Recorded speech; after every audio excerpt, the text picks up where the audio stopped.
बिस्मिल्लाहिर्रहमानिर्रहीम। अस्सलाम वालेकुम डियर स्टूडेंट्स, उम्मीद है आप सब खैरियत से होंगे।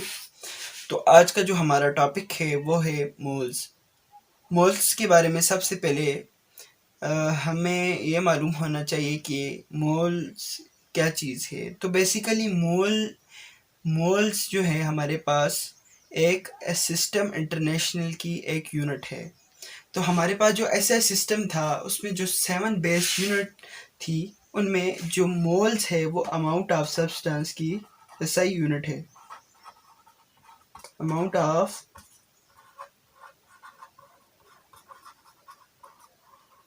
Substance moles. तो फिर मोल्स के बारे में हमें मालूम हो गया कि मोल्स क्या हैं। मोल्स है SI unit of amount of substance. Mole is the SI unit of amount of substance. तो मोल्स की डिफिनेशन बिल्कुल यही बन जाती है कि mole is the SI unit of amount of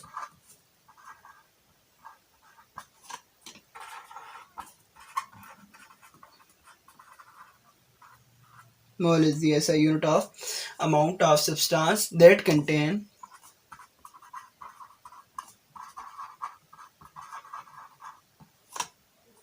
6.023 into 10 power 23 particles।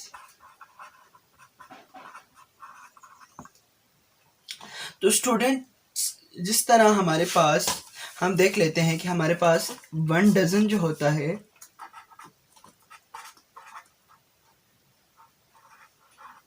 उसके अंदर हमारे पास 12 पार्टिकल्स होते हैं।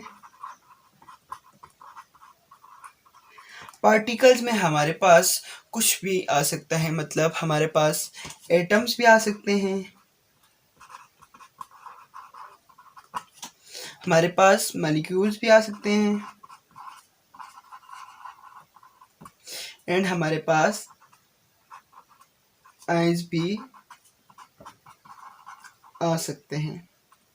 तो जिस तरह हमारे पास 1 डजन में 12 पार्टिकल होते हैं, बिल्कुल इसी तरह 1 मोल में 6.023 पार्टिकल्स होते हैं।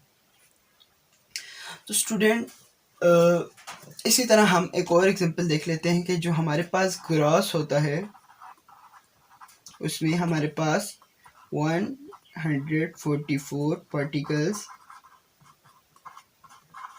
मौजूद होते हैं। तो हमारे पास मोल की जो डिफिनेशन बन जाती है, mole is the SI unit of amount of substance that contain 6.023 into 10 power 23 particles.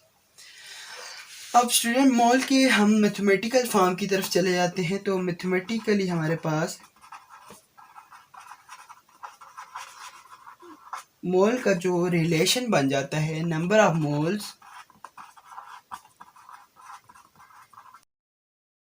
है वो होता है मास इन ग्राम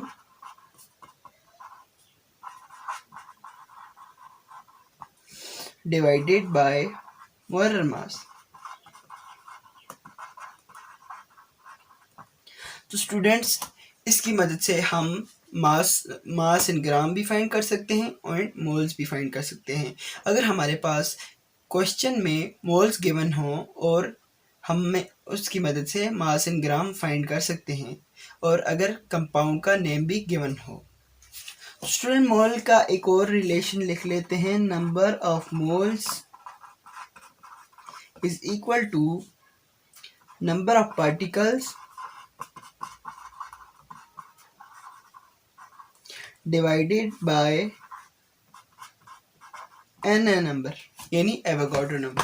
तो स्टूडेंट्स, जो हमारे पास ये जो नंबर गिवन है हमने यहाँ पे लिखा है, इसी को हम लिखते हैं एन नंबर्स, यानी एवोगाड्रो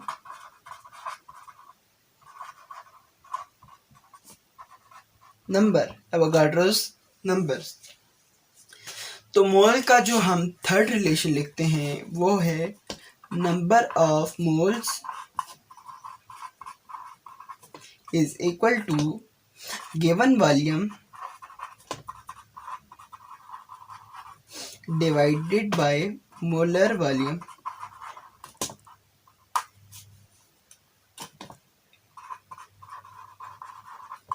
तो स्टूडेंट्स, अगर हमें क्वेश्चन में मास इन ग्राम या पार्टिकल्स या वॉल्यूम गिवन हो तो हम उसकी मदद से उस कंपाउंड का मोल आसानी से फाइंड कर सकते हैं।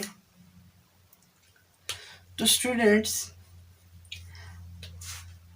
गिवन वॉल्यूम हमें गिवन होगा, मोलर वॉल्यूम हमें याद करना पड़ेगा। तो मोलर वॉल्यूम हमारे पास मोलर वॉल्यूम की दो वैल्यूज हैं।